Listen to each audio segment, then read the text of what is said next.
अब तक जितनी भी परीक्षाएं हुई हैं, जितनी भी सीटों में परीक्षाएं हुई है, सब में यहाँ पर देखा गया है कि बिल्कुल बेसिक तरीके से यहाँ पर क्वेश्चन पूछा जा रहा है। क्योंकि कोरोना काल में यहाँ पर ज़्यादातर जो आपका क्लास नहीं चला है, इसलिए यहाँ पर बहुत ही इजी क्वेश्चन आपका पूछा जा रहा है। और मैं आपको इस वीडियो के माध्यम से बिल्कुल उसी तरह के क्वेश्चन कवर किया हूँ जो बिल्कुल यहाँ पर क्वेश्चन इस समय पूछा जा रहा है। तो सभी लोग इसको ध्यान से देखिएगा। और मैं आपको डेली यहाँ पर मॉडल पेपर भी करा रहा हूँ, तो मॉडल पेपर का लिंक आपको मिल जाएगा चैनल पे जाके, आप चैनल से भी देख सकते हैं। तो चलिए यहाँ पर अब शुरू करते हैं आज का क्वेश्चन। पहला क्वेश्चन इसमें है, इस गेज का क्या उपयोग है।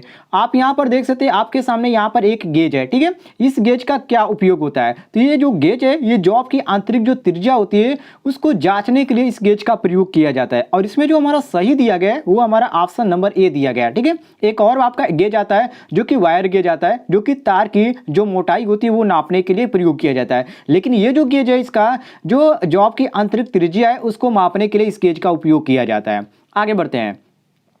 अगला क्वेश्चन इसमें है जिसमें पूछा गया है कि इस रेती का क्या नाम है। मैंने बहुत सारे रेतियों के आपका नाम बताया, लेकिन यहाँ पर जो रेती इसमें आपका जो यहाँ रखा गया है इसको हम बोलते हैं रस्पकट रेती। अब इसको ध्यान से देख लीजिएगा, ये भी क्वेश्चन इस बार की परीक्षाओं में पूछा गया है।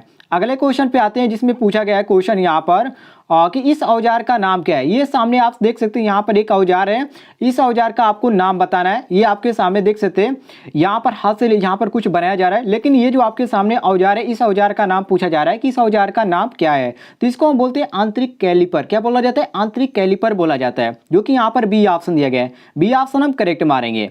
नेक्स्ट क्वेश्चन पे आते हैं जिसमें पूछा गया है कि लकड़ी में ट्विस्टिंग दोष का क्या कारण है। दोषपूर्ण भंडारण या असमान कुंडलना या सिकुड़ना, यहाँ पर गलत आपका सीजनिंग दिया गया और यहाँ पर शाखाओं की वृद्धि में अनियमितता दिया गया है। लेकिन यहाँ पर आपका जो सही हो जाता है बी ऑप्शन सही हो जाता है, असमान सिकुड़ना। बी ऑप्शन हम करेक्ट मारेंगे। जो लकड़ी में ट्विस्टिंग दोष होता है उसका रीजन यही होता है असमान सिकुड़ना। बी ऑप्शन हम करेक्ट मारेंगे। अगले क्वेश्चन पे आते हैं जिसमें पूछा गया है कि मोटाइज छेनी का क्या उपयोग है। इसमें इसका जो मोटाई जो छेनी होता है उसका यहाँ पर क्या उपयोग होता है। तो लकड़ी में जो आयताकार छेद करना होता है उसे छेद करने में इसका प्रयोग किया जाता है मोटाइज छेनी का। तो ये आपका बी ऑप्शन बिल्कुल करेक्ट आंसर हो जाता है। अगले क्वेश्चन पे आते हैं जिसमें पूछा गया है कि सीट मेटल में तेज मोड़ों हेतु किस प्रकार के स्टोक उपयोग किया जाता है। वर्गाकार स्टोक या हैचेट स्टोक या ब्लोहॉर्न स्टोक या बेवल एज वर्गाकार। तो इसमें आपका सही हो जाता है बी ऑप्शन, जिसको बोलते हैं हैचेट स्टोक। बी ऑप्शन हम बिल्कुल करेक्ट आंसर मारेंगे। नेक्स्ट क्वेश्चन पे आते हैं जिसमें पूछा गया है कि किस प्रकार की ठंडी छेनी का उपयोग किनारों पर पदार्थों को वर्गाकार करने हेतु किया जाता है। जाली छेनी या क्रॉस कट छेनी या अर्धवृत्ताकार या हीरा पॉइंट छेनी। इसमें आपका सही हो जाता है डी ऑप्शन, जिसको बोलते हैं हीरा पॉइंट छेनी।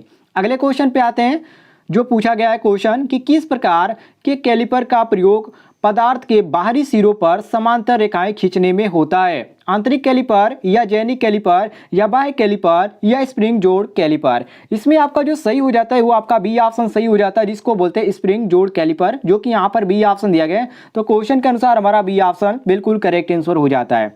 अगले क्वेश्चन पे आते हैं जिसमें पूछा गया है इस ड्रिल बीट का क्या नाम है। आप देख सकते हैं यहाँ पर आपके सामने एक बीट का यहाँ पर बनाया गया है चित्र। अब इसमें पूछा जा रहा है कि ये जो आपके सामने बीट है, इस बीट को हम किस नाम से जानते हैं। तो ये जो आपका बीट है इसको हम टेपर शंक बीट बोलते हैं। इसको ध्यान से देख लीजिएगा, और ये आपका एग्जाम में इस बार पूछा भी गया है। तो यहाँ पर आपका बी ऑप्शन बिल्कुल करेक्ट आंसर हो जाता है। बी ऑप्शन हम करेक्ट मारेंगे। अगले क्वेश्चन पे आते हैं जिसमें पूछा गया है कि सीट मेटल में सामान्यतः उपयोग हेतु किस प्रकार के स्टोक उपयोग किया जाता है। वर्गाकार स्टोक या हैचेट स्टोक या ब्लो हॉर्न स्टोक या बेबल एज वर्गाकार स्टोक। इसमें आपको कौन सा ऑप्शन सही लगता है। तो यहाँ पर आपका सही हो जाता है ए ऑप्शन, जिसको बोलते हैं वर्गाकार स्टोक। ए ऑप्शन हम बिल्कुल करेक्ट आंसर मारेंगे। अगले क्वेश्चन पे आते हैं जिसमें पूछा गया है यहाँ पर ISO matric file thread M12 गुणे यहाँ पर दिया गया है वो 1.25 में 1.25 नंबर का क्या इंगित करता है। मतलब ये किस चीज को इंगित करता है। तो ये इंगित करता है थ्रेड के पिच को, जो कि यहाँ पर हमारा बी ऑप्शन दिया गया है। तो बी ऑप्शन हम करेक्ट आंसर मारेंगे। अगले क्वेश्चन पे आते हैं जिसमें क्वेश्चन पूछा गया है कि लकड़ी में अनियमित रूप से शाखाओं के उगने के कारण कौन सा दोष उत्पन्न होता है। तो इस दोष को हम बोलते हैं गांठ। क्या बोला जाता है? गांठ बोला जाता है। तो ए ऑप्शन हमारा करेक्ट हो जाता है। अगले क्वेश्चन पे आते हैं जिसमें पूछा गया है एक टेनन आरी के कुंद दांतों को तेज करने के लिए किस रेती का उपयोग किया जाता है? वर्गाकार रेती या वृत्ताकार रेती या त्रिभुजाकार रेती या अर्धवृत्ताकार रेती? तो यहां पर आपका सही हो जाता है सी ऑप्शन, जिसको बोलते हैं त्रिभुजाकार रेती। सी ऑप्शन हम बिल्कुल करेक्ट आंसर मारेंगे। अगले क्वेश्चन पे आते हैं जिसमें पूछा गया यहाँ पर कि एक्स से इंगित रेती के भाग का नाम बताइए। ये आपके सामने यहाँ पर एक रेती यहाँ पर दिया गया है। अब इसमें जो यहाँ पर इंडिकेट किया गया है ये वाला जो भाग है इसको हम किस नाम से जानते हैं, इसमें पूछा गया है। तो इसको हम बोलते हैं हिल। क्या बोला जाता है? हिल बोला जाता है। तो ये हम बी ऑप्शन बिल्कुल करेक्ट आंसर मारेंगे, हिल। आगे बढ़ते हैं क्वेश्चन यहाँ 15 पे, जिसमें पूछा जाए कि इस औजार का क्या नाम है। आप देख सकते हैं ये आपके सामने औजार है, ठीक है। अब इस औजार का क्या नाम है इसको आपको बताना पड़ेगा। और इसको हम क्या बोलते हैं? जेनी कैलिपर बोलते हैं। क्या बोला जाता है? जेनी कैलिपर बोला जाता है। इसको ध्यान से देख लीजिएगा, ये ऑप्शन हम करेक्ट मारेंगे। अगले क्वेश्चन पे आते हैं, क्वेश्चन यहाँ पर 16 है जिसमें पूछा गया है कि छेनी में एक्स द्वारा प्रदर्शित कोण का नाम क्या है। ये आप सामने देख सकते हैं, ये आपका जो इंडिकेट किया जा रहा है ये आपका बीटा वाले भाग को इसको पूछ रहा है कि इसको हम किस नाम से जानते हैं, ठीक है। तो इसको हम किस नाम से जानते हैं तो यहाँ पर देख सकते हैं ऑप्शन में, आप पहले देख के यहाँ पर समझ सकते हैं। और इसमें आपका जो सही ऑप्शन दिया गया उसको हम पॉइंट कोण बोलते हैं। क्या बोला जाता है? पॉइंट कोण बोला जाता है। तो बी ऑप्शन हम बिल्कुल करेक्ट आंसर मारेंगे, बी ऑप्शन हमारा सही हो जाता है। अगले क्वेश्चन पे आते हैं जिसमें पूछा गया है फार्मर छेनी का क्या उपयोग है। जो फार्मर छेनी है उसका क्या उपयोग है इसमें पूछा गया है। तो फार्मर छेनी का जो प्रयोग होता है वो छेनीकरण कार्य होता है उसमें किया जाता है। अब इसमें जो हमारा छेनीकरण दिया गया है देख सकते हैं यहाँ पर बी ऑप्शन दिया गया सामान्यतः छेनीकरण कार्य, बी ऑप्शन हम बिल्कुल करेक्ट आंसर मारेंगे। अगले क्वेश्चन पे आते हैं। अगला क्वेश्चन पूछा गया है किस प्रकार का अर्ध लैंप जोड़ प्रयोग किया जाता है जब जॉब का एक भाग सिरों के अंत में कुछ दूरी से मिलता है। एड लैंप जोड़ या क्रॉस लैंड जोड़ या मध्य लैंप जोड़ या कोना अर्ध लैंप जोड़? तो इसको हम कौन सा जोड़ के नाम से जानते हैं? तो इसको हम बोला जाता है मध्य लैंप जोड़, जो कि यहाँ पर सी ऑप्शन दिया गया है। तो क्वेश्चन के अनुसार हमारा सी ऑप्शन बिल्कुल करेक्ट आंसर हो जाता है, सी ऑप्शन हम बिल्कुल करेक्ट मारेंगे। अगले क्वेश्चन पे आते हैं जिसमें पूछा गया है क्वेश्चन में कि 90 अंश मोड़ और अंदर से निकले हुए किनारे के साथ धातु ट्रे बनाने के लिए किस प्रकार के जॉब का उपयोग किया जाता है?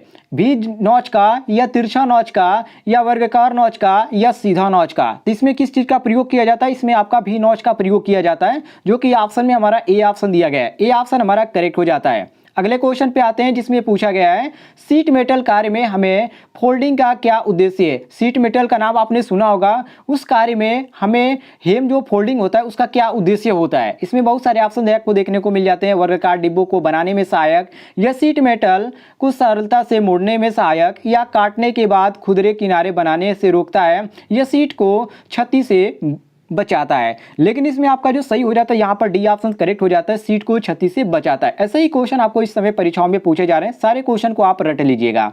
अगला क्वेश्चन है इसमें पूछा गया है कि लकड़ी में कौन सा दोष इसकी शक्ति को कम करता है?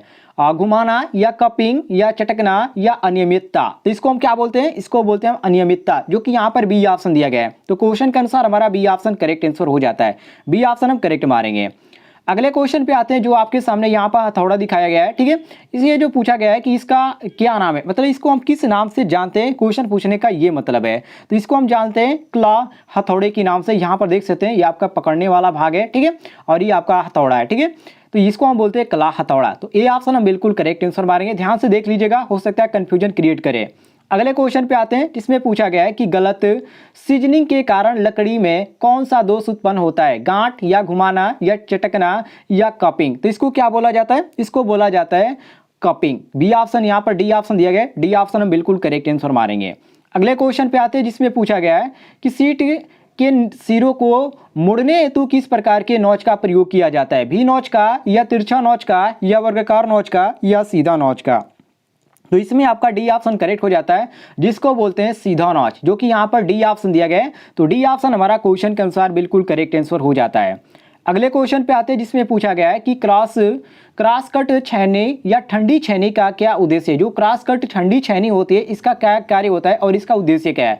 पहला ऑप्शन दिया गया क्लीवेज काटने में, बी ऑप्शन दिया गया है वर्गाकार नौलिया काटने में, और सी ऑप्शन दिया गया है कोनों पर सामग्री को और चौकोर करने में, और डी ऑप्शन दिया गया बड़ी चौड़ी सतह से धातु निकालने में। इसका जो प्रयोग होता है वो आपका प्रयोग होता है क्लीवेज काटने में, जो कि ऑप्शन नंबर ए दिया गया है। तो क्वेश्चन के अनुसार हमारा ए ऑप्शन करेक्ट आंसर हो जाता है।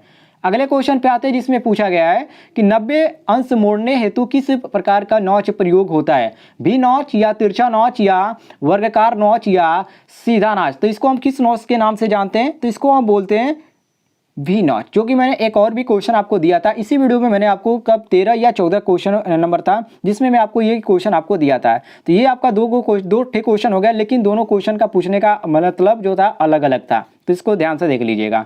अगले क्वेश्चन पे आते हैं जिसमें पूछा गया है लकड़ी की आंतरिक कटिंग के लिए किस प्रकार का वक्र कटिंग दस्ता या दस्ती आरी प्रयोग की जाती है, कंपास आरी या की होल आरी या कोपिंग आयरिंग या फ्रंट आरी। तो इसको हम क्या बोलते हैं, इसको बोलते हैं हम की होल वायरिंग आरी, जो कि यहाँ पर हमारा बी ऑप्शन दिया गया है की होल आरी। ठीक है, नाम इसको ध्यान से देख लीजिएगा।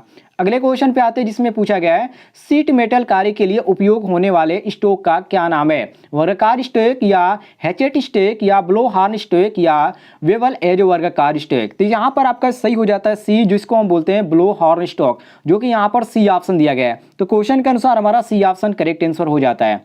अगले क्वेश्चन पे आते हैं जिसमें पूछा गया है कि इस औजार का क्या नाम है। यहाँ पर आप देख सकते हैं ये आपके सामने यहाँ पर कुछ इसका फिगर बना गया है और इसमें पूछ रहा है कि ये जो आपके सामने यहाँ पर जो चित्र बना गया है इस चित्र का क्या नाम है। आपको क्वेश्चन में यहाँ पर साफ साफ यही देखने को मिलेगा जो कि पूछ रहा है। तो इसको हम क्या बोलते हैं, इसको हम बोलते हैं टैक्स हथौड़ा। क्या बोला जाता है, टैक्स हथौड़ा बोला जाता है, जो कि यहाँ पर हमारा बी ऑप्शन दिया गया है। तो बी ऑप्शन हमारा करेक्ट आंसर हो जाता है। अगले क्वेश्चन पे आते हैं जिसमें पूछा गया है कि चैन ड्रिलिंग के बाद धातुओं को अलग करने हेतु किस प्रकार की छेनी का प्रयोग किया जाता है, चपटी छेनी का या जालीदार छेनी का या क्रॉस कट छेनी का या हीरा पॉइंट छेनी का। जिसमें आपका सही हो जाता है यहाँ पर जो करेक्ट दिया गया वो आपका बी दिया गया जालीदार छेनी। बी ऑप्शन हमारा बिल्कुल करेक्ट आंसर हो जाता है। सारे क्वेश्चनों को आप ध्यान से देख लीजिएगा और यदि आपको किसी भी क्वेश्चन में किसी प्रकार का डाउट हो रहा होगा तो कमेंट में जरूर बताइएगा। फिलहाल दोस्तों मिलते हैं नेक्स्ट वीडियो में, तब तक के लिए जय हिंद, वंदे मातरम।